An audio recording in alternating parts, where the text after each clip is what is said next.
തിരുസഭ ഇന്ന് അനുസ്മരിക്കുന്ന പ്രധാന വിശുദ്ധൻ വിശുദ്ധ ജോൺ കാൻഷിയൂസ്. ജീവിതകാലം AD 1395 മുതൽ 1473 വരെ. സൈലേഷ്യയിൽ കെൻറി എന്ന പ്രദേശത്ത് വിശുദ്ധ ജോൺ ജനിച്ചു. ക്രാക്കോ നഗരത്തിലായിരുന്നു അദ്ദേഹത്തിന്റെ സർവകലാശാലാ വിദ്യാഭ്യാസം. അനന്തരം അദ്ദേഹം ഒരു വൈദികനും വിശുദ്ധ ഗ്രന്ഥ അധ്യാപകനുമായി. വിശുദ്ധർക്കുണ്ടാകാറുള്ള അനിവാര്യമായ ഒരു പ്രതിബന്ധമെന്ന് പറയട്ടെ, അദ്ദേഹത്തെ വിരോധികൾ കോളേജിൽ നിന്ന് പുറത്താക്കി. Father John ഓൾക്കൂസിലെ വികാരിയായി.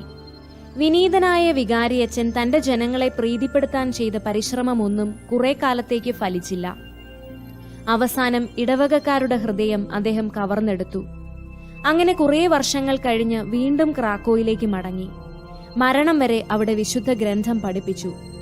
ഫാദർ ജോൺ വിനീതനും കൃപാലുവുമായിരുന്നതിനാൽ ക്രാക്കോയിലെ ദരിദ്ര ജനങ്ങൾക്കെല്ലാം അദ്ദേഹത്തെ പരിചയമായിരുന്നു.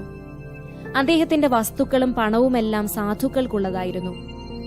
പലപ്പോഴും അവർ ആ സ്വാതന്ത്ര്യം ദുരുപയോഗിച്ചിരുന്നുവെന്നു മാത്രം.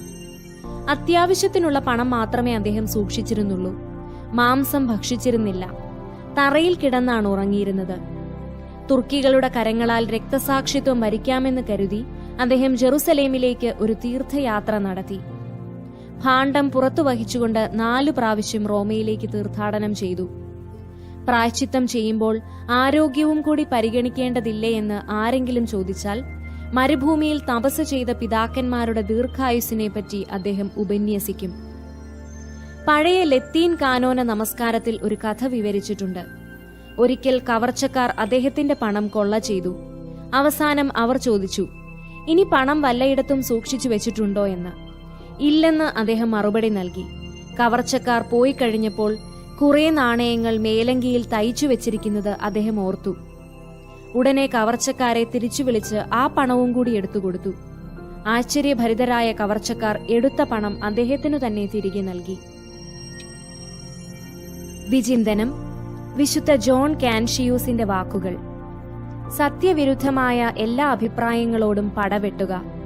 ക്ഷമയും ശാന്തതയും പരസ്നേഹവുമായിരിക്കട്ടെ നിങ്ങളുടെ ആയുധങ്ങൾ. അക്രമം നിങ്ങളുടെ ആത്മാവിന് ദോഷം ചെയ്യുന്നു. ഏറ്റവും വലിയ ലക്ഷ്യങ്ങൾക്ക് കൂടി തുരങ്കം വയ്ക്കുന്നു.